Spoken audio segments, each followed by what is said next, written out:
comportamento, da atitude. Espera aí um pouquinho. Eu vou ter que fazer uma... tirar vocês daqui para eu ficar com... Tá. Espero que vocês continuem vendo o texto que está aqui na tela. Estão vendo? Estão, né? Sim. Então, a Nise foi uma pessoa de vida longa, né? Ela viveu durante 94 anos e médica psiquiatra, revolucionou o tratamento mental no Brasil, foi aluna do Jung, isto é, teve a primazia de participar do contato com essa figura ímpar, criativa, que foi o Jung. E o primeiro dado interessante a respeito de Nise, no sentido de falar do tanto que esta mulher é fora do tempo, ela é especial. Ela foi a única mulher numa turma de 157 homens da turma da faculdade que ela cursou em Salvador. Era a única mulher, uma só. E ela me fez, esse fato me fez lembrar que quando eu fui fazer a faculdade de medicina, a turma da Pinheiros tinha apenas 80 vagas. E nessas 80 vagas, o número de mulheres era 9, praticamente 10% mulheres. Isso em 1961. Hoje, a população feminina que faz medicina está ocupando mais de 50% das vagas nas várias faculdades. Não? Vocês devem saber disso. Então, o interessante é que essa mulher, numa época de começo do século XIX, em 1921, ela vai para uma faculdade de medicina, onde só tinha homens, e, mais que isso, terminando o curso, ela escolhe como especialidade a psiquiatria, que, na época, era uma especialidade, de certa forma, não muito bem reconhecida pelo fato de só tratar, entender a psiquiatria como algo que só tratava de loucos, não? De doentes mentais. E essa criatura, Nise da Silveira, vai escolher justamente essa profissão e essa especialidade. Aqui nós temos várias fotos dela em vários momentos da vida. E é sabido que ela dedicou a sua vida para trabalhar com os doentes mentais. E o interessante disso é que, logo após o casamento dela com o respectivo marido, que era um colega de turma da faculdade, eles fizeram um acordo de não terem filhos, porque ambos desejavam ter uma dedicação intensa com o outro, com o paciente. O que marca a vida dessa mulher, porque, de alguma forma, uma estrutura fundamental na vida de todos nós, a estrutura da grande mãe, foi tirado a primazia de cuidar de filhos, de gestar, de conceber, gestar e cuidar de filhos para cuidar de outros que não eram filhos e que foram adotados simbolicamente pela Nise. E ela vai se indispor com uma série de tratamentos vigentes na época e depois que continuaram vigentes por um longo tempo, seja o uso do eletrochoque, seja o uso da insulinoterapia, e que, na época, era a única o único tratamento vigente em psiquiatria para cuidar de doentes mentais padrão esquizofrênicos, por exemplo. Não tinha uma medicação. A medicação psiquiátrica começa a aparecer no finalzinho da década de 40, com muita dificuldade, e depois, na década de 60, é que os antipsicóticos mais específicos ocuparam espaço na medicação genérica da psiquiatria. Mas, até então, o que se fazia na psiquiatria é tratar com eletrochoque, ou com insulinoterapia, ou com a aberração maior de tudo isso, que era a lobotomia, e que foi um tipo de tratamento proposto por um português, onde a pessoa tinha parte do seu cérebro seccionado, no sentido de evitar emoções, agressividades e etc. E a Nise, inegavelmente, essa criatura fora do tempo, é uma mulher fora do tempo, é uma mulher que se destaca pela especialidade, pela qualidade e, fundamentalmente, pela criatividade. Ela criou, ela inovou, ela revolucionou. E, como uma grande pensadora, ela foi seduzida, de certa forma, pela filosofia comunista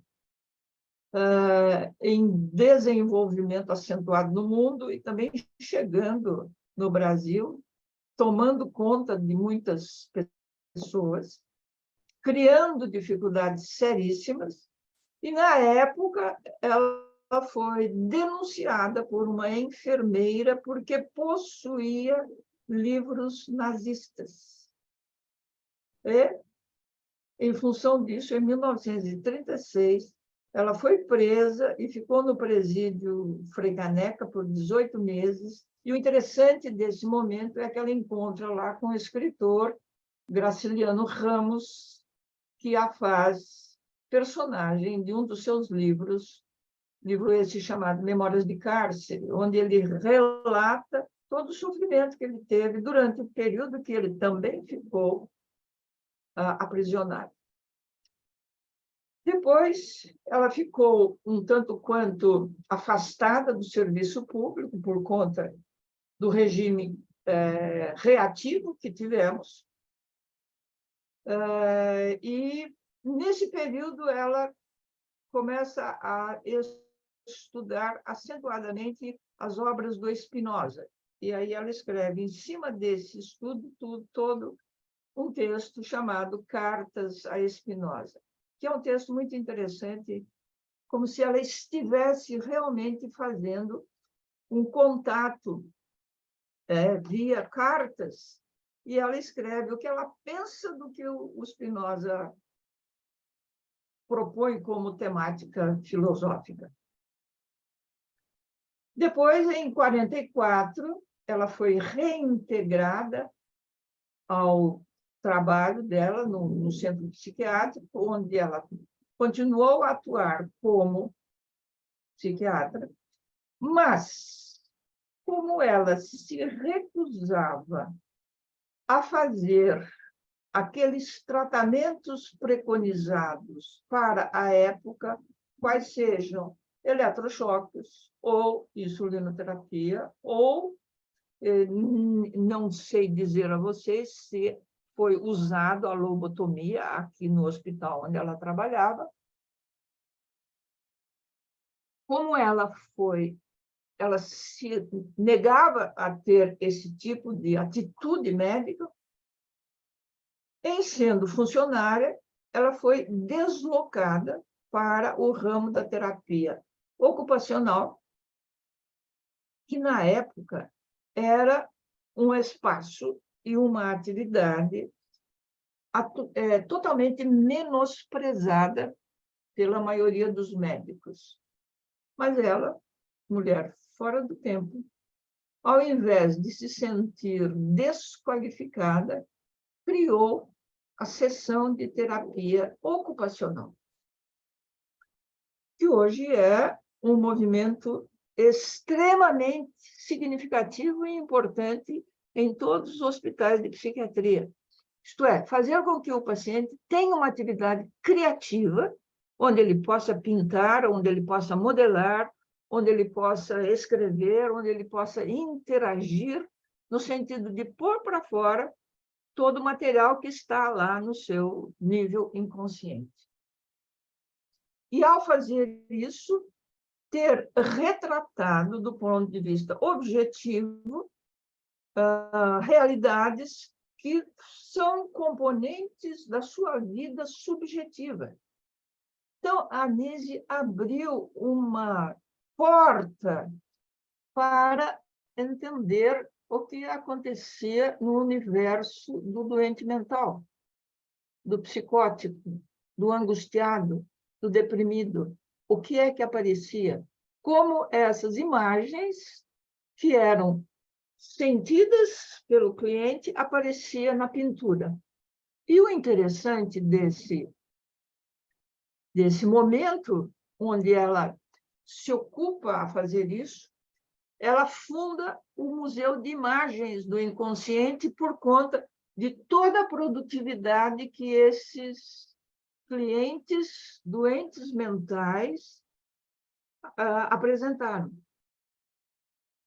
E essas manifestações criativas desses pacientes levaram Nise a perceber a presença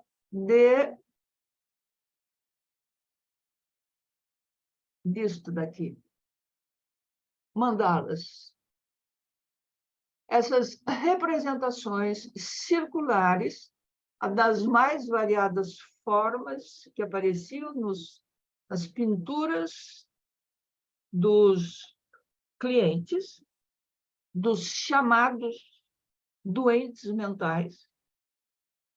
E ela, ao atentar para essas imagens que eram produzidas por esses clientes, conhecedora já de materiais publicados pelo próprio Jung, ela associou as imagens dessas figuras com o estudo que o Jung desenvolvia sobre mandalas. E ela ficou interessadíssima e escreve para Jung no sentido de comunicar a ele a presença desses desenhos nos pinturas, nos seus clientes, seus doentes, e ele, Jung, profundamente interessado pelo que ela tinha escrito, pede que ela vá para um congresso internacional em Zurique e leve as telas, ou leve as imagens. Deixa eu me localizar aqui, para onde que eu estou.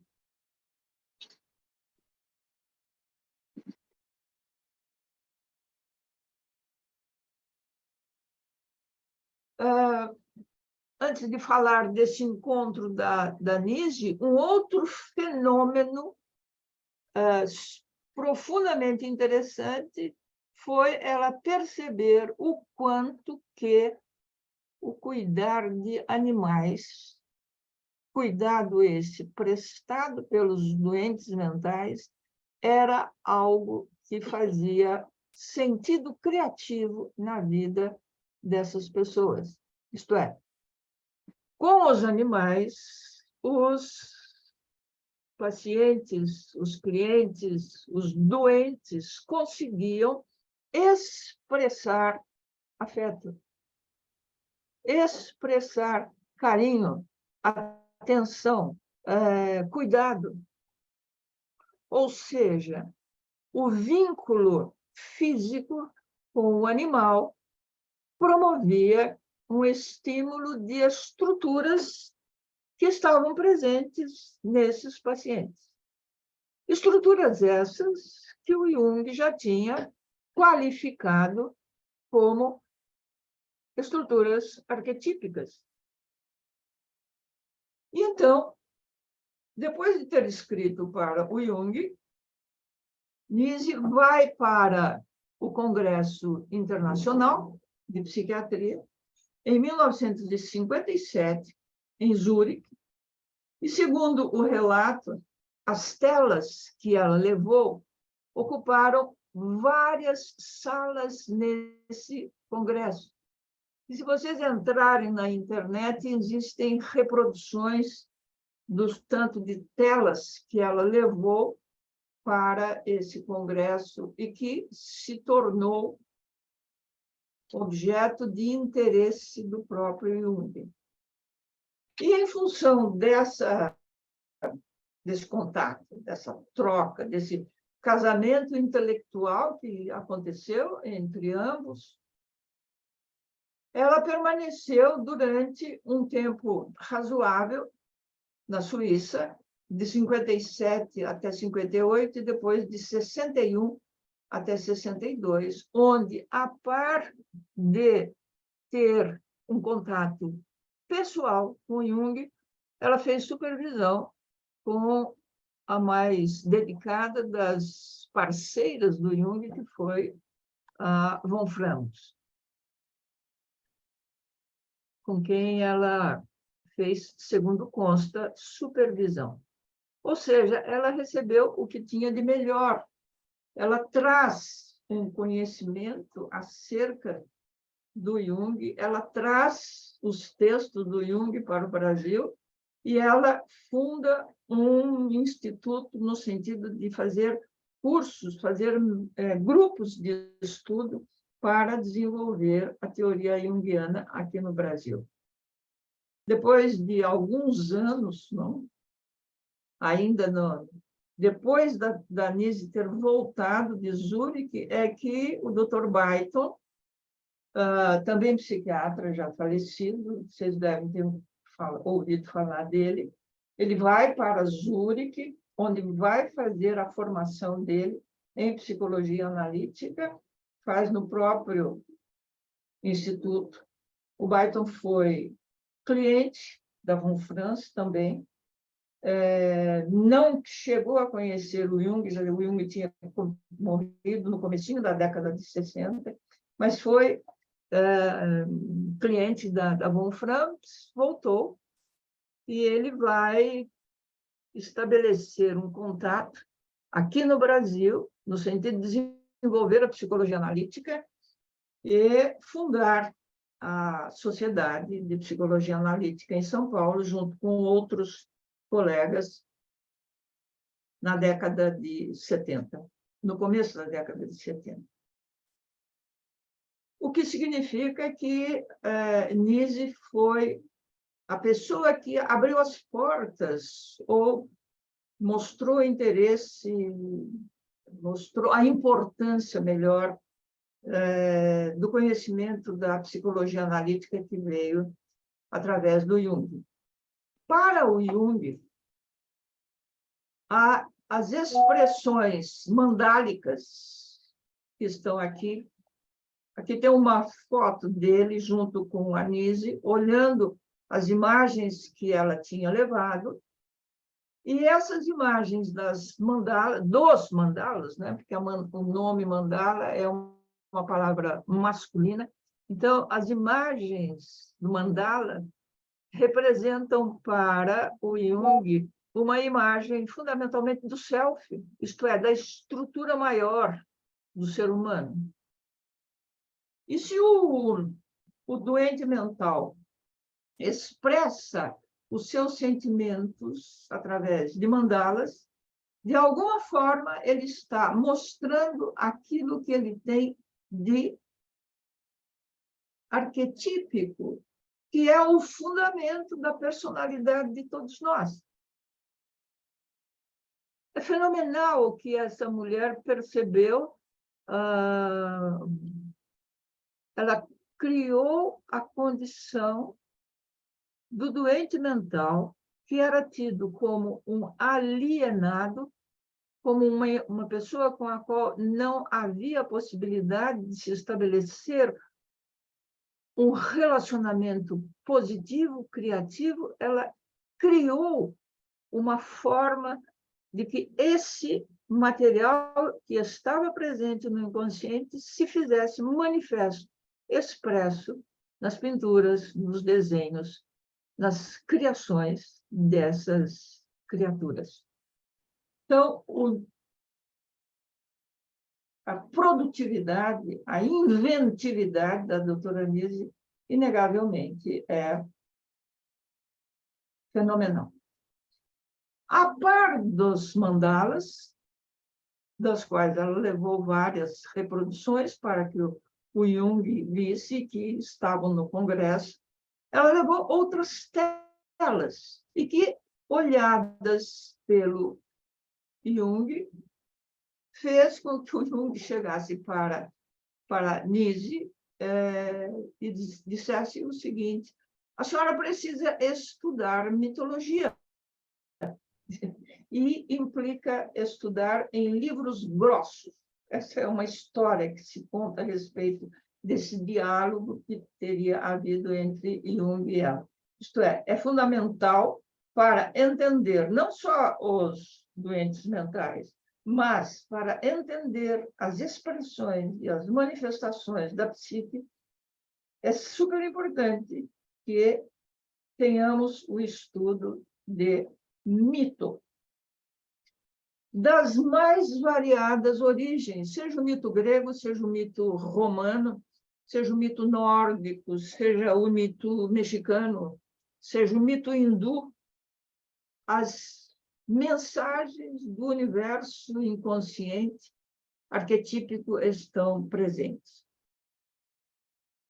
Ainda hoje eu estava num encontro de um grupo de estudo que eu tenho já há anos, e eu estava conversando com as pessoas que participam desse grupo acerca de uma situação que eu chamo que eu considero como sendo um insight, o relato do mito da temática hindu, um texto da temática hindu que se chama Ramayana, e que fala de uma encarnação da divindade Vishnu, que se faz como Rama, e a história desenvolvida por essa figura mítica, Rama, e o final do drama vivido por ele, para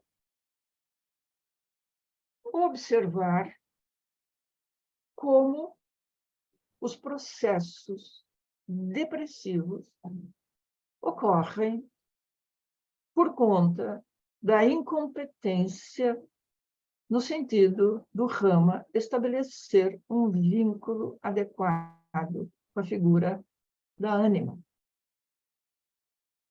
Se vocês quiserem interromper para fazer perguntas, eu estarei à disposição.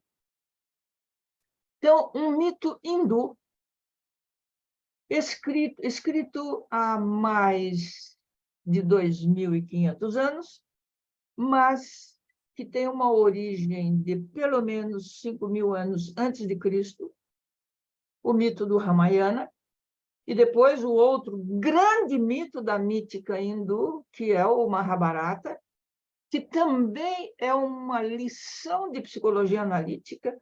Se conseguirmos ler o Mahabharata do ponto de vista simbólico, especificamente o texto do Bhagavad Gita, que faz parte do texto maior, que é o Mahabharata, é uma leitura de como incorporar e elaborar sombra.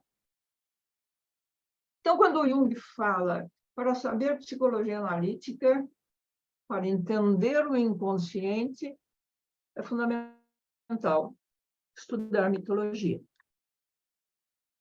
E quando o Jung vai atentar para as obras, para as representações das obras que ela tinha levado para expor no nesse congresso, um dos alertas que o Jung dá é sobre a temática do dragão-baleia, que aparece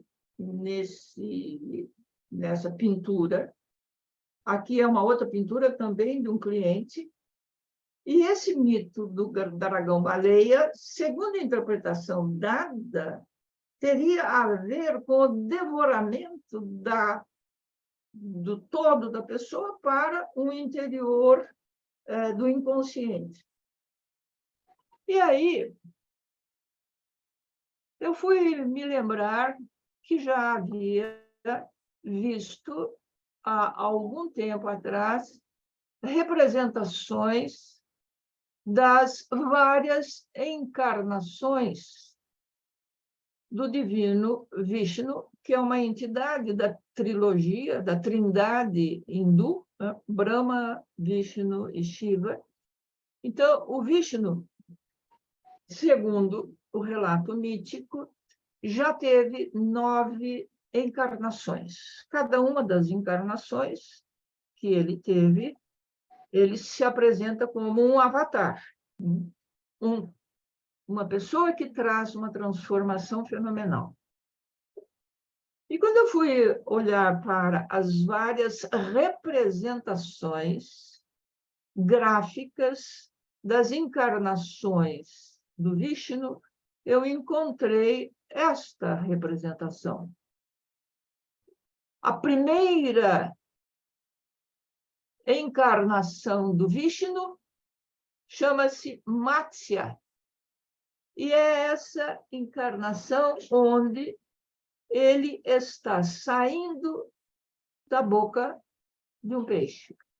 E o interessante é esta representação, onde essa figura está saindo ou está sendo devorada, como foi interpretada, como este daqui também está sendo interpretado como sendo devorado, e esta representação da mítica hindu, que fala que Vishnu, que está aqui representado, está vivendo a sua primeira encarnação.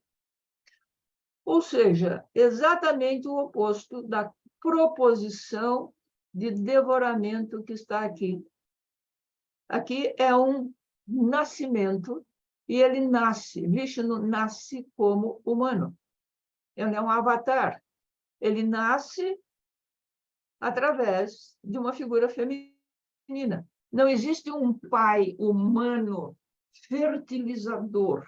Existe uma mulher que, de repente, engravida. Essa é a mítica hindu, que fala da mesma situação do nascimento do Rama, do texto do Ramayana, isto é, uma das esposas do rei engravida e nasce Rama, que seria a manifestação física do divino. E que é a mesma proposição acerca do nascimento do Cristo. Maria foi gestante de uma encarnação onde a figura do divino se torna humana. Isto é, Cristo pode ser considerado como um avatar. E aqui está a representação da primeira encarnação do Vishnu, onde ele vem da boca de um peixe. E aí ficou a dúvida na minha cabeça que eu gostaria de até conversar, se vocês quisessem, que essa suposição de que o doente mental está pintando um devoramento, eu pensaria, usando esta representação da mítica hindu, de que o doente mental está representando o nascimento da criatividade dele. Está pondo para fora. Acho que é uma leitura inédita. Uma das outras representações que o Jung encontra nas telas levadas por Nise tem a ver com o mito de Apolo e Dáfne. Apolo é uma divindade da mítica grega que tem uma tentativa de se relacionar com várias mulheres, e depois ele é uma figura que, no relato mítico, com muita frequência, ele é abandonado por ser repudiado por essas mulheres. E aqui está uma pintura de um cliente da Nise, uma figura feminina fugindo, e ele tentando incorporar essa figura, e aqui uma representação de uma pintura, de uma escultura do Bernini, uma escultura que está num museu em Roma, agora eu não me lembro o nome do museu, mas é uma pintura divina, desculpe, é uma escultura divina essa, Apolo e Dáfne. Conta o mito que o Apolo se apaixona pela ninfa Dáfne e tenta possuí-la. E, ao persegui-la, ela invoca os deuses para que a transformem numa árvore. E ela se transforma numa árvore de loureiro.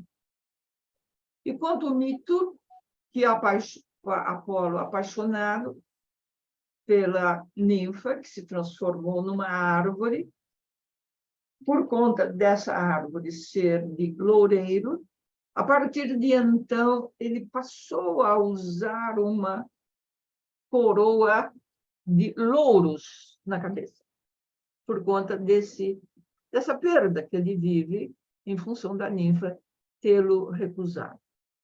Aqui embaixo nós temos uma representação em pintura também entre o deus Apolo e a ninfa Dáfne. E a outra representação que eu trouxe para mostrar para vocês é que um dos doentes mentais que participaram do trabalho junto com Anísio da Silveira foi Carlos Pertuz. Ele pintava, ele fazia representações. E uma das representações que ele faz é essa de uma figura divina, aqui, com essas representações na cabeça, e uma imagem do mundo. E o interessante é esta pintura que está aqui do lado, que é uma representação do deus Mitra, é um deus solar, também da mítica hindu, feita não sei quanto tempo atrás, que narra a procura do ser humano por uma aquisição de consciência. Essa é uma representação clássica, e esta é uma representação de um doente mental.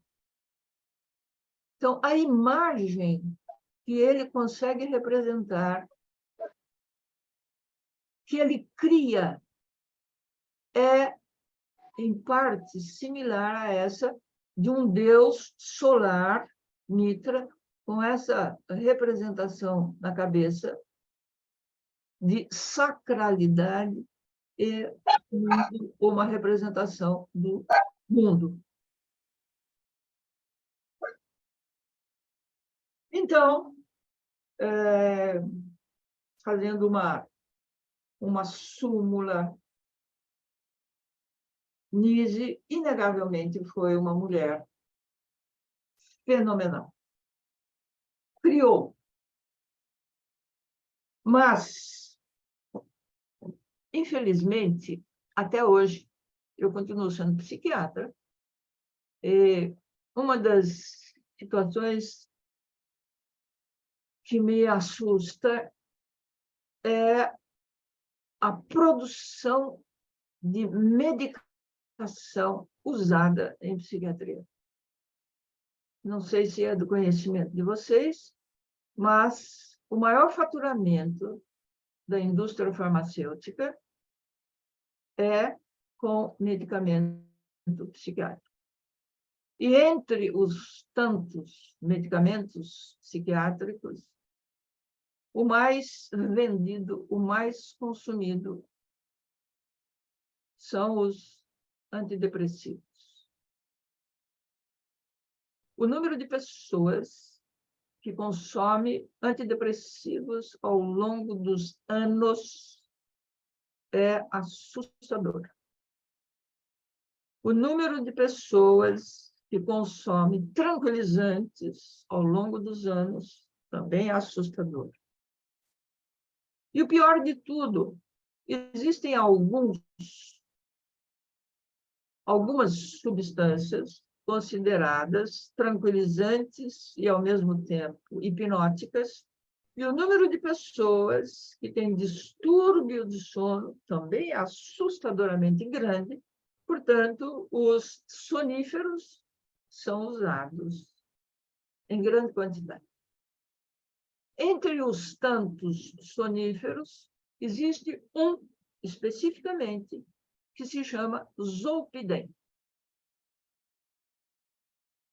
O Zolpidem, ele tem uma bula onde se recomenda que ele seja usado, no máximo, por 30 dias.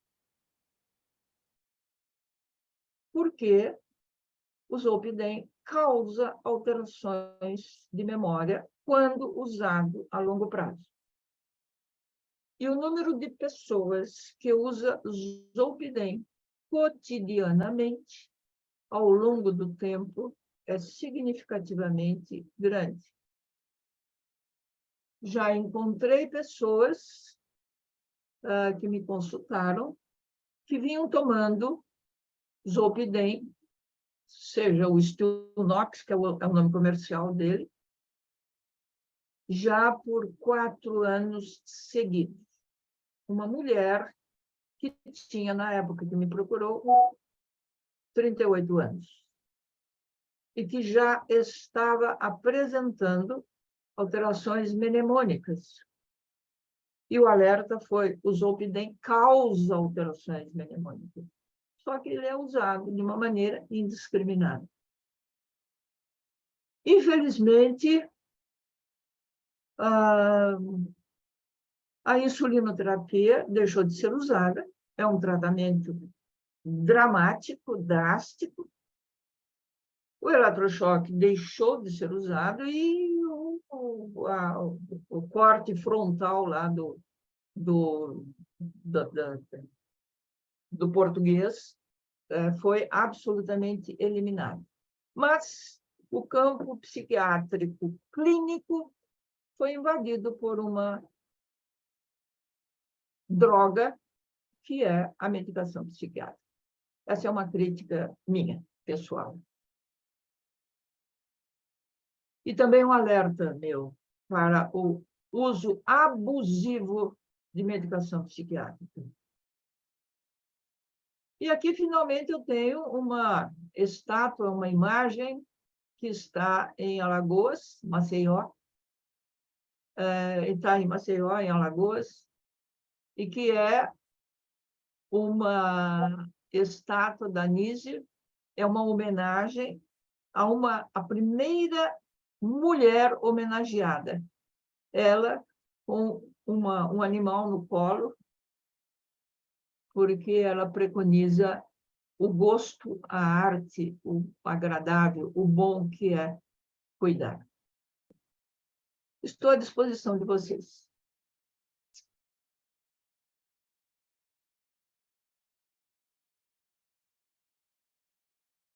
Professora, você pode parar de compartilhar a tela para a gente poder ver o pessoal?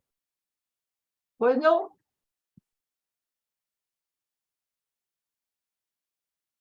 Acabou? Perfeito. Uau, quanta gente!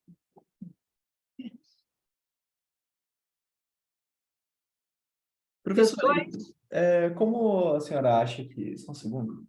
Como que assim, ó, como deve ser o nosso posicionamento frente a esse crescimento de pessoas que buscam é, os medicamentos como uma forma de não lidar com Com os próprios conflito. problemas, né? A Márcia, ela, na palestra que ela deu pra gente no ano passado, ela comentou um pouco sobre isso, assim, sobre como que o uso de medicamento, às vezes, ele é necessário em determinados casos, a psiquiatria não nega isso, né? Mas é como que as pessoas querem utilizar os medicamentos para impulsionar o próprio processo e não respeitam o próprio tempo da alma, assim, nesse sentido, assim.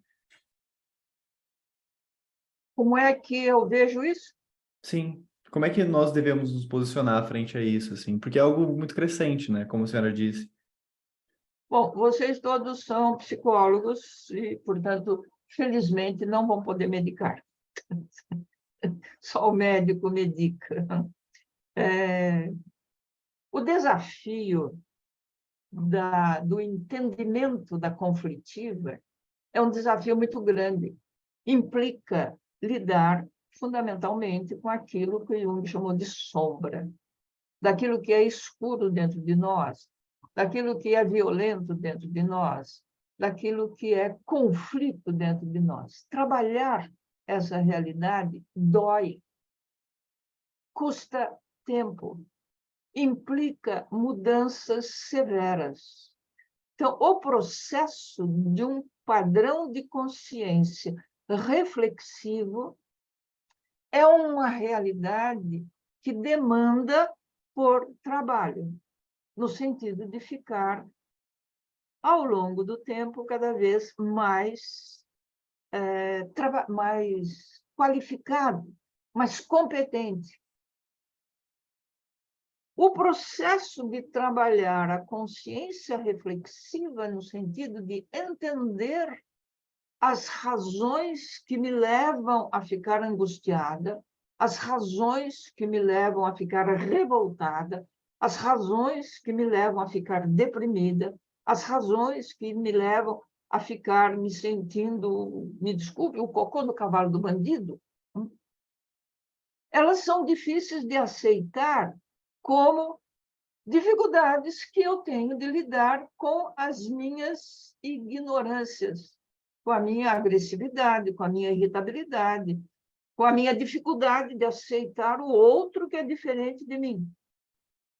E eu entendo que o processo de análise é uma das vias fundamentais para que isso se faça.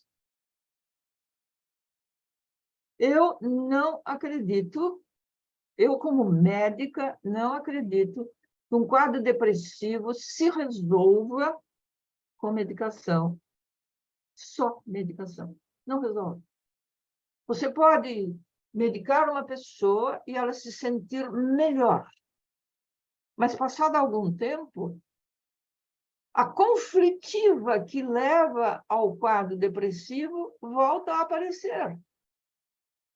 Por mais que o medicamento faça efeito, e a suposição é de que o medicamento vai, uma das proposições da farmacologia é de que o antidepressivo vai impedir a destruição das aminas simpatomiméticas que estão nos interstícios neuronais. Isso é uma suposição ainda. E mesmo que assim seja, se a gente comer banana e tomar sol, a gente produz amina simpatomimética. Não?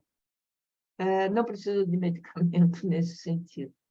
Mas o medicamento, ele traz uma mudança de humor muito rápido. Em 2, 3 semanas, a pessoa muda. Então, se ela conseguiu, com o remédio, mudar, para que eu vou parar de tomar o medicamento? Só que a conflitiva que leva pessoas a ter esse tipo de vivência não se resolve, a não ser, entendo eu, pelo processo de análise. Isto é, de elaboração simbólica desses conflitos. Não sei se eu respondi. Com certeza, professora. Muito obrigado. Atualmente, eu tenho me servido, muitas vezes, de medicação homeopática como tratamento psiquiátrico. E tenho obtido os resultados singulares, seja como tranquilizante, seja como antidepressivo.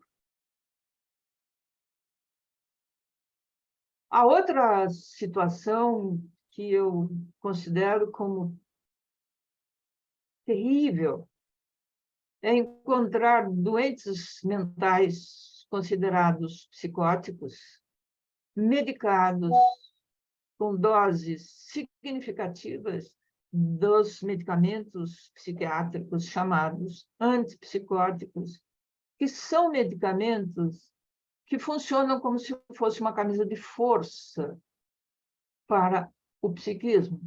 A pessoa fica anérgica, fica sem pensamentos, ela fica sem sentimentos, ela fica num bloqueio.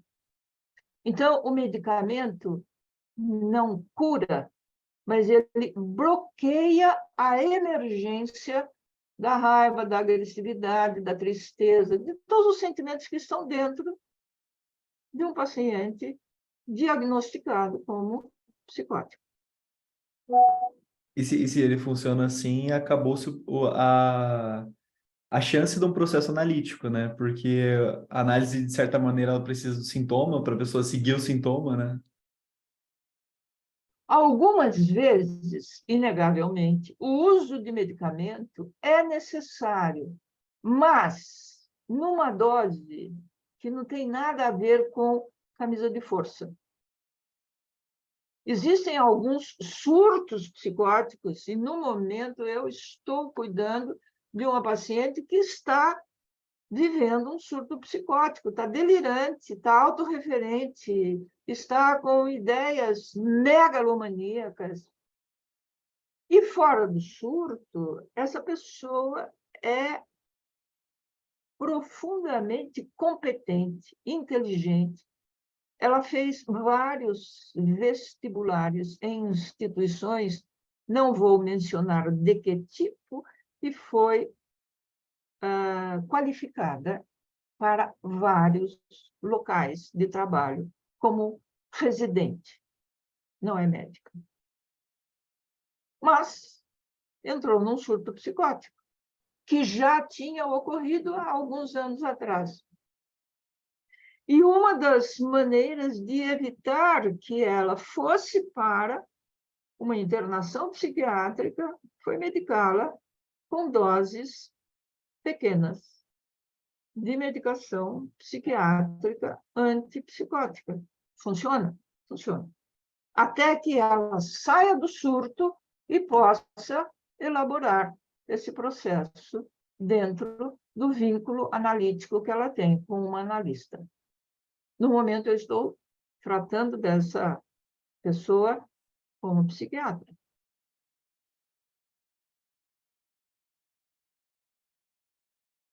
O Henrique tinha levantado a mão também? Cadê o Henrique? Fala, Oi, Henrique. Gustavo. Essa discussão um pouco com o Essas professor o quê? Walter Mello, de São Rei, porque Eu não sempre que a gente consigo vai entender falar o que você sobre fala, Henrique, você Henrique. está métodos, travando. Está travado, eu Henrique. diminuir a tela aqui, eu parei de travar. Voltou. Aham. A discussão que vocês estão tendo agora sobre a questão da medicação, né, no acompanhamento, me faz lembrar de uma conversa que eu já tive com o professor Walter Mello, de São João do Rei, em que em que, conversando sobre a Casa das Palmeiras, eu perguntava para ele, mas professor, como acontecia? A gente está muito acostumado a ouvir sobre essas intervenções químicas, por exemplo, ou antes da anise, essas intervenções mais extremas, mas sempre que eu escutava sobre a Casa das Palmeiras, me causava estranhamento. Como que acontecia? Como que sem nenhum tipo dessa intervenção, sem esses medicamentos, as pessoas conseguiam se estabilizar? E o que ele normalmente falava para mim era a questão exatamente do afeto que a Anísio coloca. Há casos, sem dúvida, que com uma medicação pode estabilizar, mas eu não consigo imaginar em nenhum quadro de sofrimento mental que sem o que a Anísio chamava de afeto catalisador, houvesse um mínimo de organização psíquica. Pelo menos o que ele me falava da Casa das Palmeiras era isso. Sem o mínimo de afeto, não vai ter estabilidade, porque às vezes é só isso que a pessoa precisa. Uma presença, uma companhia, essa liberdade para expressar, para criar, algo que eu acho que até hoje é muito difícil. A gente fala isso nas graduações, nas academias. A ideia de usar o afeto como um instrumento de primazia para uma intervenção ainda escapa para a psiquiatria, escapa para a medicina, mas eu acho que o conhecimento da Nise clama para a atualidade, que a gente lembre-se disso constantemente. O remédio tem o seu papel, mas sem essa presença humana, talvez de pouco vai funcionar qualquer tipo de intervenção. E a Casa das Palmeiras, acredito que demonstra isso muito bem. Eu concordo com o que você está falando, se eu bem entendi tudo quanto você disse, porque a sua voz fica cortada algumas vezes. Sem vínculo afetivo com o cliente, fica difícil encontrar uma transformação eficiente. E nesses últimos tempos, eu tive uma experiência de vida que eu considero como sendo uma das piores que eu vivi. Eu sempre me considerei uma pessoa saudável do ponto de vista físico e suponho que do ponto de vista mental também. Mas do ponto de vista físico, a única vez que eu considero que eu adoeci foi há uns 10 anos atrás, quando eu tive dengue. Realmente, eu fiquei mal. As dosagens dos anticoagulantes que eu carregava caíram de 300 para 30. Então, eu corri o risco de ter uma dengue hemorrágica, inclusive. Mas, a questão de um mês atrás, mais ou menos, eu tive um quadro de canseira extremada, de cabeça aérea, como falta de ventilação pulmonar, falta de oxigenação. Na época foi diagnosticada que eu estava com uma anemia significativa e, num determinado momento, meus filhos acabaram me internando no hospital aqui em São José. E eu fiquei assustada com o que eu vivi, porque, primeira coisa, nenhum médico que entrou na sala, no quarto onde eu estava, no quarto de UTI, nenhum médico que por lá passou tirou uma história clínica minha. Ninguém. Pelo menos 5 médicos passaram pela sala da UTI, pelo quarto da UTI. Nenhuma história clínica foi tirada. Eu tinha sintomas. E o sintoma, como eu tenho mais de 80 anos, como eu tenho diabetes, então a possibilidade é que eu tivesse feito um infarto que eles chamam de silencioso, por conta da minha idade. Acontece que, antes da internação, eu tinha feito um ecocardiograma que disse que eu não tinha sinal nenhum de infarto. Portanto, eu estava internada com esse exame que provavelmente os médicos que passaram por lá não viram. E o primeiro que chegou no meu quarto falou assim, o seu nome? Falei, o meu nome é Maria Zélia. A data de nascimento? Falei que eu tinha nascido em dezembro de 40. Aí o cara vira para mim e fala assim, pois então, Dona Maria. Foi a coisa que começou a me irritar. Isto é, eu deixei de ser Maria Zélia, eu deixei de ser médica para ser Dona Maria. Como se ele me pusesse um rótulo de débil mental na testa. E aí ele fala, nós estamos pensando em fazer um cateterismo na senhora. E eu falo, mas por que cateterismo? Eu não tenho sintoma de angina. Nunca tive sintoma de angina.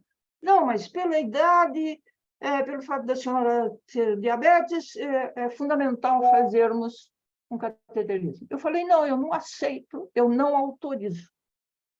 E aí eu briguei para não fazer o cateterismo, porque eu não tenho história de angina. E eu acabei de fazer um eco onde eu não tenho sintoma nenhum de infarto.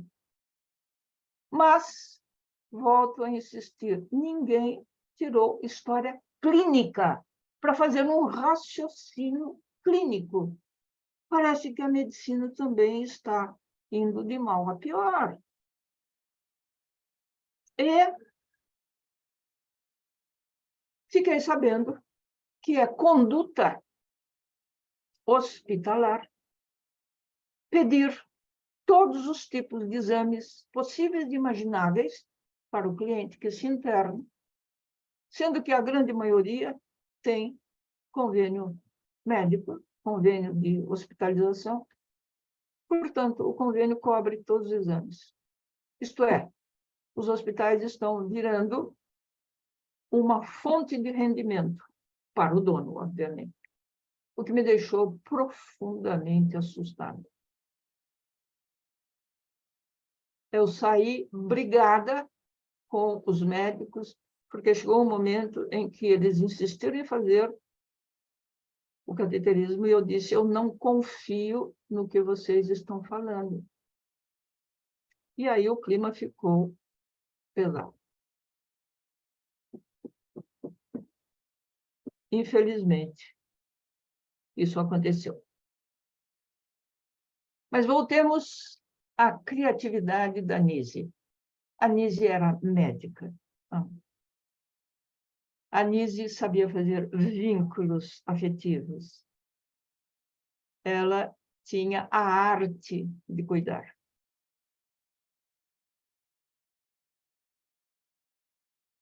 E vocês todos, futuros terapeutas, demandam por essa imersão nesse jeito de fazer a vida. Cuidar do outro é uma bênção. Poder cuidar do outro é fenomenal.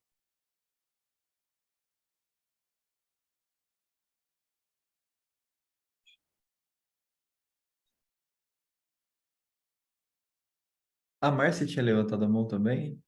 Como? A Márcia Ei. levantou? Oi, boa tarde, doutora. A senhora está me ouvindo? Fala, a Márcia. Isso, é a Márcia. Fala, Márcia. Todos nós entendemos, lá no comecinho, agora voltando para a Nise, todos nós, de forma unânime, entendemos quando a senhora falou que ela foi detida com um livro nazista. Todos nós aqui entendemos. Mas só que como eu não sei, eu não tenho a informação, depois eu peço para o Gustavo me corrigir, não sei se vai para o YouTube, isso é para um meio público. Então, eu só quero deixar bem claro que o desgoverno passado fez de um tudo para criar um fake news com a Nise da Silveira. Então, deixando bem claro que Nise da Silveira, mas não é corrigindo a senhora nem nada, todos nós entendemos aqui. Mas só que como eu não sei se vai para o YouTube, eu não tenho certeza, depois o Gustavo me corrige, deixando bem claro aqui, olhando para a câmera, que Nise da Silveira não era nazista. Ela estava estudando o inconsciente coletivo em volta da situação que envolveu o maldito nazismo. Então, só deixando bem claro que ela foi presa por ser comunista. Então, ela é nazista. Exatamente. O que houve foi uma confusão no nome, apenas que a professora trocou o nome dos livros comunistas pelos livros nazistas, mas tanto que até na palestra está escrito comunista. Então, deixando bem claro, ela, enfim, ela era comunista, de fato. Luana tinha levantado Ela a mão. era idealistamente comunista. Né? Sim, exatamente. Porque hoje as repúblicas comunistas são ditaduras. Sim, são corrompidas, exato. Mas se for para o YouTube, talvez eu seja julgada, sei lá. Não, a senhora não será julgada, Imagina. É só uma pequena correção. Tá bom, Márcia, entendi. A Luana levantou a mão também? Eu não sei se está funcionando bem o áudio. Tá sim. Cadê a Luana? Cadê a Boa Luana? tarde. Onde está a Luana? Estou aqui. Como é que eu faço para aparecer? Tá me ouvindo, doutora Maria Zé? Estou ouvindo, mas não estou localizando a imagem. Mas fala, Luana. Tá bem. Primeiramente, uma honra poder ouvir a senhora, né? Eu sou médica também, e ouvir isso de uma outra médica com mais experiência acaba sendo até, de certa forma, esperançoso, porque ver que existem outras pessoas que têm a mesma mentalidade na minha área, né? É muito importante, assim, principalmente para fortalecer essa motivação que eu tenho buscado, assim, porque eu passei 6 anos na graduação com esses conflitos. A gente realmente visualiza isso acontecendo diariamente na medicina, né? A mercantilização da saúde, assim. Você é E médica? eu sou médica e sou aspirante a psiquiatra. Estou fazendo pós-graduação em arte-terapia também, Tá, e foi assim que eu tive contato com a Nise. E a sei. Nise foi uma outra grande figura que me trouxe fortaleza, assim, tipo, estou indo para o caminho certo, sabe? Então, eu sei que ainda existe uma batalha aí a ser seguida por todos nós que estamos aqui assistindo, né? Eu acho que cada um tem a sua função, psicólogos, psiquiatras, qualquer área da saúde, né? Mas eu queria agradecer por essa sua fala e eu fiquei com algumas perguntas, assim. Eu tive contato com uma frase que dizia que a cura é quando se perde a energia do fator que causa a angústia, por exemplo, a energia da traumática, né? Então, o processo de cura, sabendo que se envolve essa perda de energia traumática de determinada situação, o medicamento provavelmente não vai fazer isso, né? Então, como que a senhora enxerga esse processo terapêutico, né? A importância da superação dos traumas e também do uso por exemplo, como é que é o nome? Da melatonina, se a senhora é a favor, ou o que que a senhora pensa sobre o uso desse hormônio? São essas minhas duas perguntas. Bom, a melatonina é um hormônio produzido naturalmente no cérebro e que regula o ritmo onírico. E a melatonina precisa do escuro, porque quando fica claro, ela para de ser produzida. Tanto que tomar melatonina e ficar olhando no celular, ou no computador, ou na televisão, não vai dormir nunca, né? Mas é uma medicação razoável. Eu prefiro homeopatia. Existem fórmulas homeopáticas onde a cófea cruda, né? A cófea cruda é o elemento que sai de um tipo de café, né?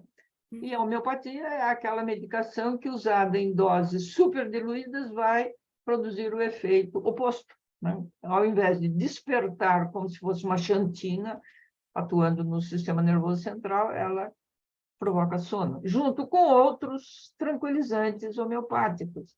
Existem fórmulas muito significativas. Eu prefiro ainda a homeopatia do que usar uma medicação clínica desse tipo.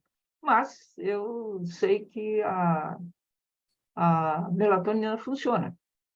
Eventualmente, usar um hipnótico por alguns dias, tranquilo.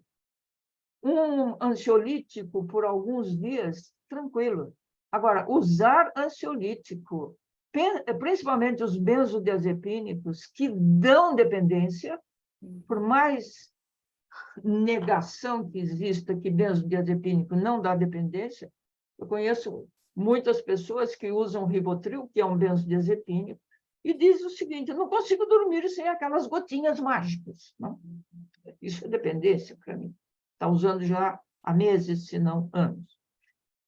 Então, negar que cria dependência é um absurdo, mas que eventualmente funciona, mas eventualmente, não cronicamente. Qual a outra parte da pergunta?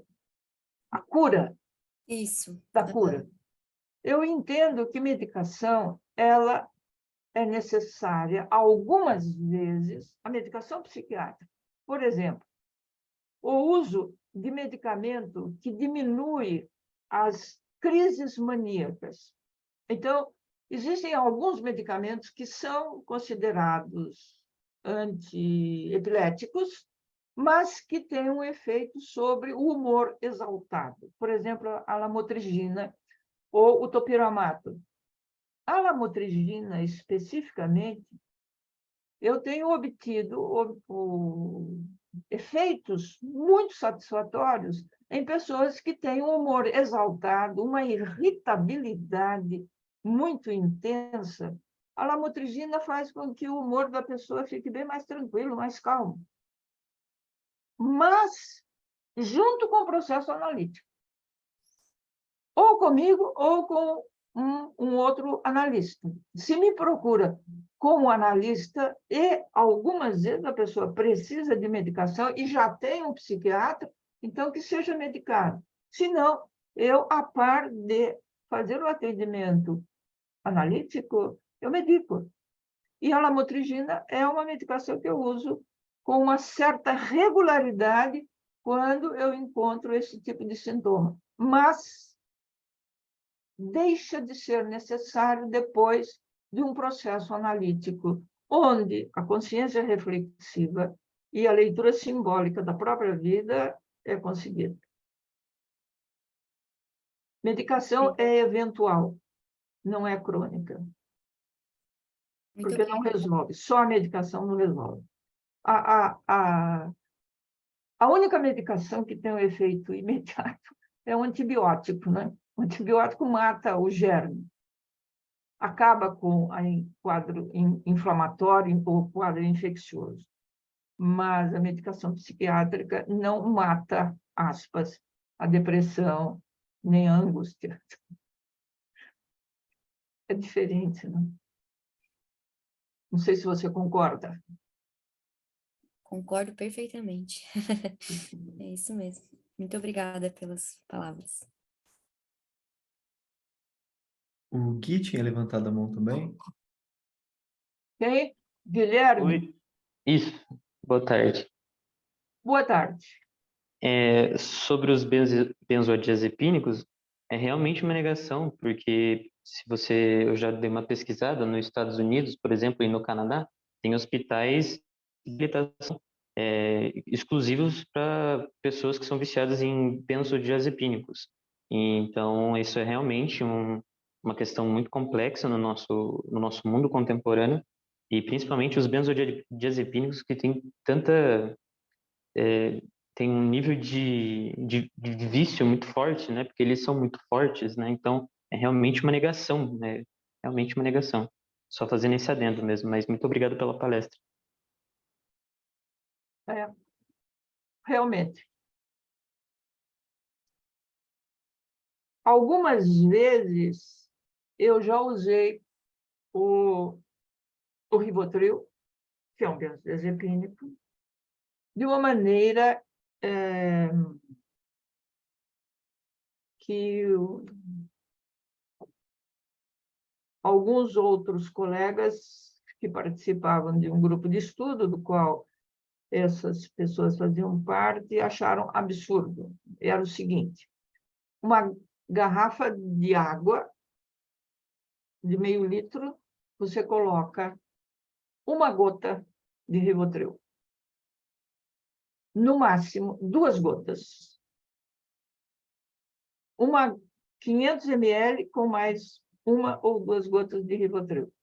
Agita e fica tomando a água com aquela gotinha de Rivotril a cada 10, 15 minutos. É um excelente ansiolítico. Excelente. Não cria dependência. Porque acaba a ansiedade. E você pode trabalhar analiticamente muito melhor a pessoa. Mas a dose do benzodiazepínico, no meu entender, ela é quase que homeopática, porque você põe uma gota em meio litro de água. E eu já ouvi de outros colegas psiquiatras que isso não funciona. Só que esses outros colegas chegaram a usar e constataram que funciona, e funciona muito bem. E por que funciona também eu não sei. Como é que uma gota de Rivotril em 500 ml de água funciona como tranquilizante? Para quem for médico, pode usar esse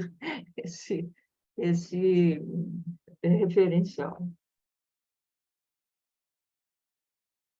A Nara tinha perguntado há um tempinho atrás, perdão, Nara, pela demora, que eu vi agora perguntando no chat. Ela perguntou assim: o que poderia sugerir no lugar de Zolpidem para o número crescente de pessoas que enfrentam distúrbios de sono? Mesmo pessoas já em psicoterapia, fazendo atividade física, mas com níveis muito altos de ansiedade.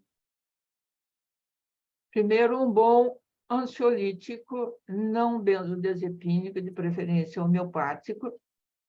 Atividade física a pessoa já faz. Redução de tudo quanto for eletroeletrônico que tem luz intensa, porque isso diminui o sono. A pessoa pode, por exemplo, usar um banho quente antes de se deitar, no sentido de provocar um relaxamento físico. Uma outra situação que melhora o estado de ansiedade é ouvir música clássica, principalmente Mozart. Mozart ameniza, é relaxante, é tranquilizante. Então, ouvir alguns autores, de preferência da pessoa, facilita a retomada do regime de sono. Não sei quem foi que fez a pergunta, não sei se respondi. Enquanto a gente espera a resposta da Nara, a Fabiane perguntou assim: no que podemos avançar para que a desprescrição de medicação psiquiátrica possa avançar no Brasil? Olha, isso eu não sei responder. Eu sei responder outra situação que tem a ver com essa conduta. Eu entendo que, no sentido relacional, a nossa sociedade está muito doente, fundamentalmente porque o outro, de maneira geral, ele deixou de ser gente para ser coisa. O outro deixou de ser pessoa com quem eu convivo para, na grande maioria dos relacionamentos, ser inimigo. Precisa ser combatido. E que é uma radicalização de uma condição de consciência que, dentro da psicologia analítica, é o nosso padrão de consciência chamado patriarcal, e é um patriarcal, obviamente, defensivo. Então, esse padrão de consciência patriarcal defensivo é uma realidade onde o outro é coisa a ser combatida, é ameaça. E que tem muito a ver com um pronunciamento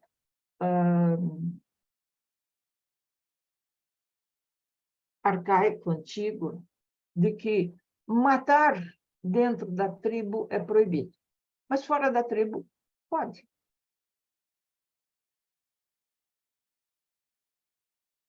A proposição de que dentro da tribo não se mata, mas se mata fora da tribo, se você ler essa proposição, num sentido simbólico, a tribo implica eu, os meus amados, os meus filhos, os meus amigos, os meus conhecidos mais próximos.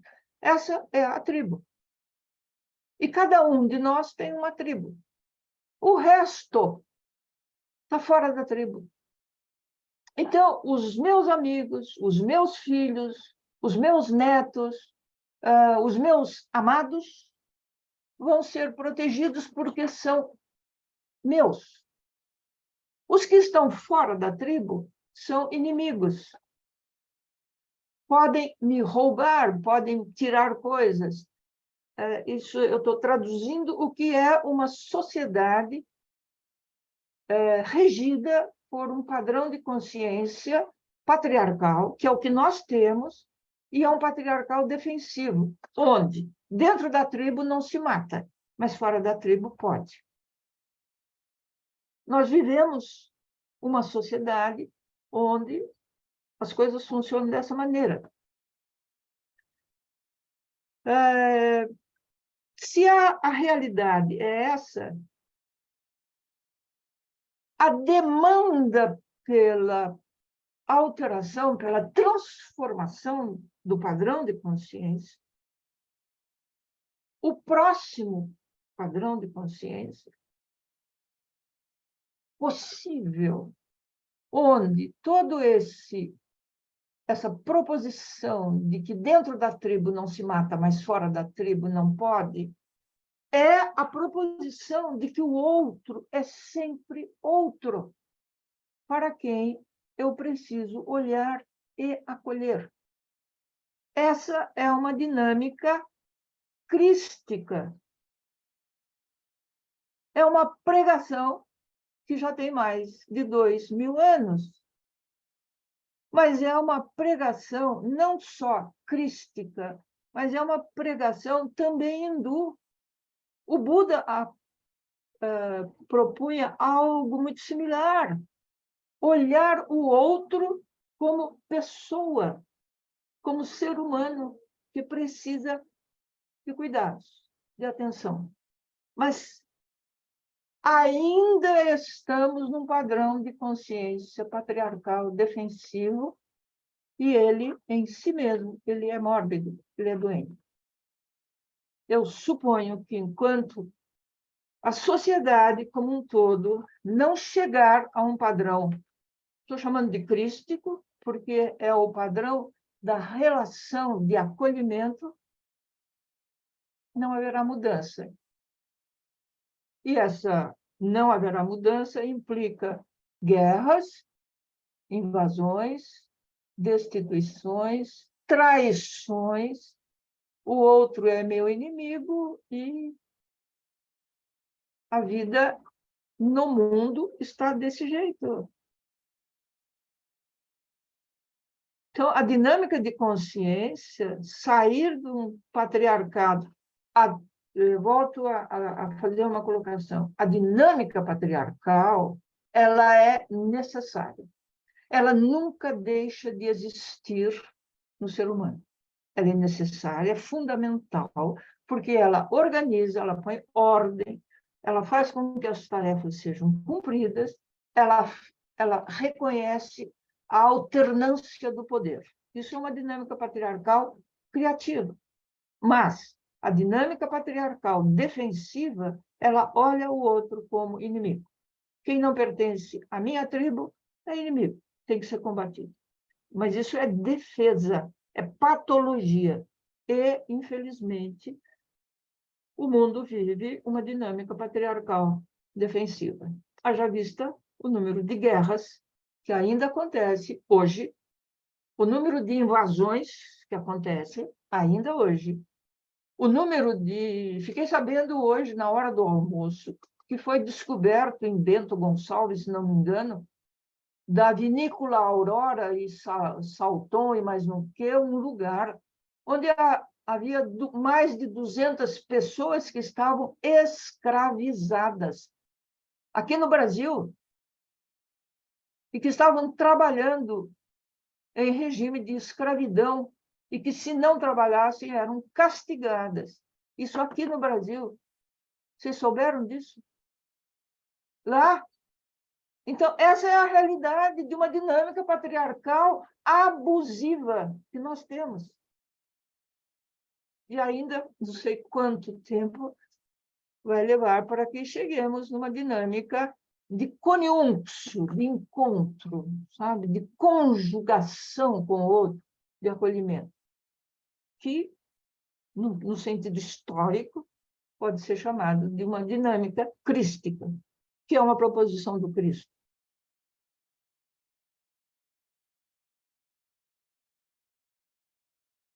Quando a senhora estava falando sobre as guerras, sobre essa questão da negação do outro, me veio muito a imagem veio muito o mistério da conjunction, assim, né? A questão dos opostos, porque é o não reconhecimento do oposto, né? E do outro como um oposto ainda, né? É mais do que o não reconhecimento do oposto. É a incompetência, agora falando de uma linguagem eminentemente simbólica de psicologia analítica, é a incompetência para integrar o arquétipo da ânima. A ânima é aquilo que fascina, aquilo que me faz olhar e ficar deslumbrada com a presença do outro. Aquilo que me motiva a cuidar do outro. Isso implica integração da ânima. E muitos são os mitos que falam da não integração da ânima, causando depressão, por exemplo.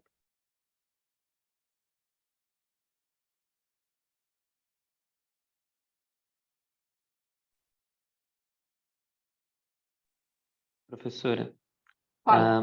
perguntaram aqui no chat também quais a bibliografia sobre mitologia hindu que você recomenda para se estudar mitologia hindu? Olha, existem 2 textos que estão disponíveis para compra, talvez até como PDF na internet. Um chama Mahabharata. É o texto mais longo do mundo, o texto épico. Ele tem 18 volumes, mas existe uma tradução para a língua inglesa de um americano e que foi traduzido para o português o livro Mahabharata, que é essa tradução do texto original, que tem 18 volumes, tem em torno de umas 500 páginas. E o outro texto também está, você pode comprar na Amazon, chama-se Ramayana. Ramayana, o I é Y, é Ramayana. É a história de Rama, e o Rama é uma encarnação do Vishnu, que é uma das divindades da trindade hindu. Então, são os 2 textos básicos para você conhecer a mítica hindu. Mahabharata, e Mahabharata, acho que é BH também, Mahabharata e o Ramayana. É uma mítica fenomenal.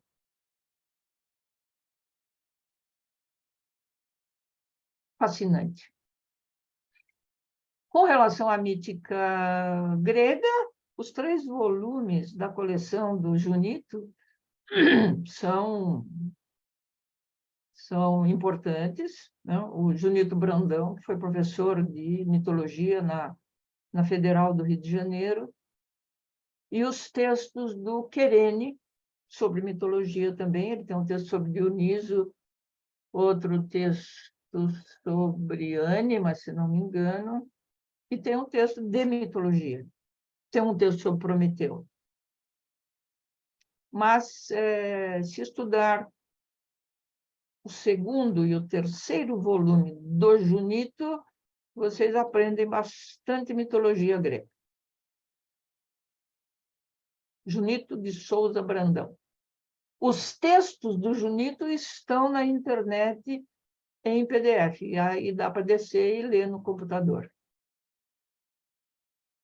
Agora, para também aprender mitologia grega, é super importante ler as tragédias do Ésquilo, do Sócrates, do Sófocles e do...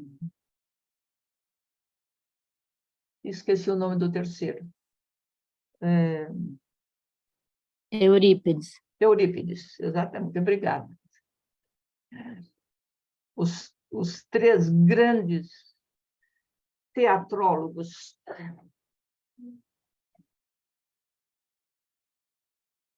Eu tenho alguns textos sobre mitologia que estão publicados na Jungiana, que é a revista da Sociedade de Psicologia Analítica, e os textos que estão nas Jungianas estão na internet. É só entrar no site da SBPA, acessar o site, entrar no item Jungiana, e todas as revistas estão lá com os textos disponíveis, dos vários autores. Tem excelentes textos do Barton, que foi um grande escritor.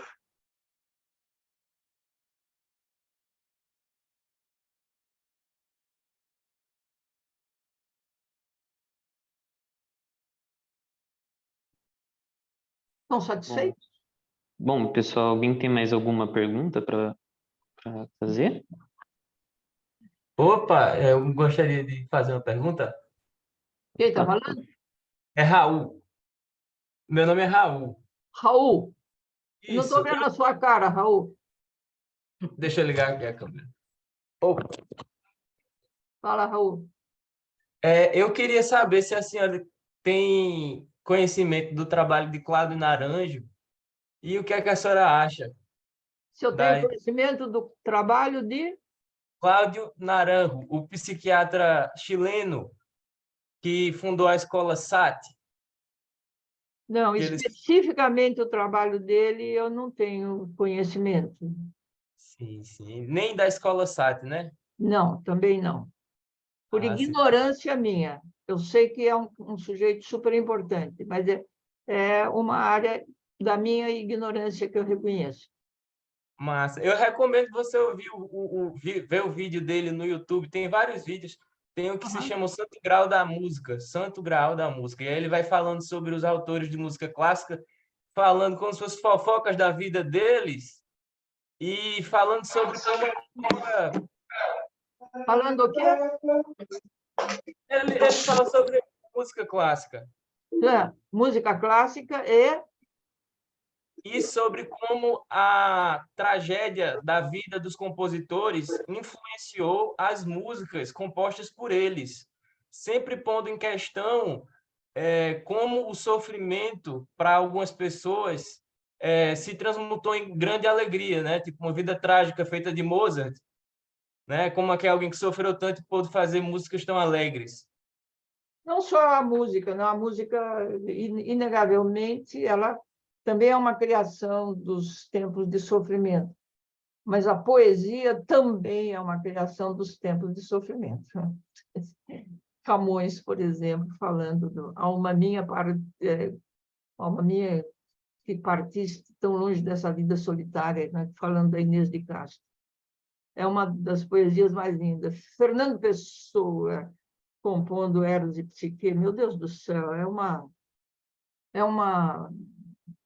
inestimável o valor. Não? A poesia também ela emerge de um momento de tristeza, de perda, de sofrimento, de saudade. Não? E a música também. Inclusive, já aproveitando o gancho da professora, hoje à noite nós teremos uma roda de conversa sobre Fernando Pessoa e em que comentaremos sobre... Vai ser uma roda de conversa, então serão duas falas. A primeira vai ser do Matheus, o doutorado dele é sobre psicologia anomalística e ele é analista junguiano. E ele vai falar sobre experiências mediúnicas e dissociativas em Fernando Pessoa e Jung, como processos de dissociação podem também ser criativos, né? Porque nós temos uma visão errônea de que o processo dissociativo é negativo sempre. E a doutora Márcia vai vir com outra fala falando sobre Jung e poesia. Então, são essas duas falas que vão acontecer ao mesmo tempo e depois disso eles vão conversar sobre, a gente vai estar aberto para falar, ouvir vocês também, então vai ser bem legal. A doutora Legal. Márcia também é psiquiatra da SBPA, junto com a Maria Zélia. Acredito que ela foi sua aluna, não é, professora? A Márcia foi. Bem, gente, eu acho Meus que queridos, eu também tenho coisa a fazer. a gente pode ficar por aqui hoje. Vou passar os últimos recados aqui, tá? Lembrando que a semana ela é um evento beneficente para a Casa das Palmeiras, que é a instituição de reabilitação mental fundada pela Anise. Eu vou deixar aqui para vocês a informação para vocês se sentirem à vontade de fazer alguma doação, nem que seja uma pouca coisa para a Casa das Palmeiras, porque eles vivem de doações. E também nós temos 30% de desconto no site todo da editora Vozes. 30% de desconto e frete grátis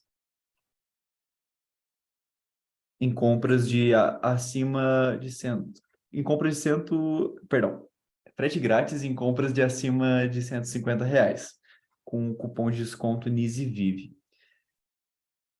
Professora Maria Zélia, muito obrigado pela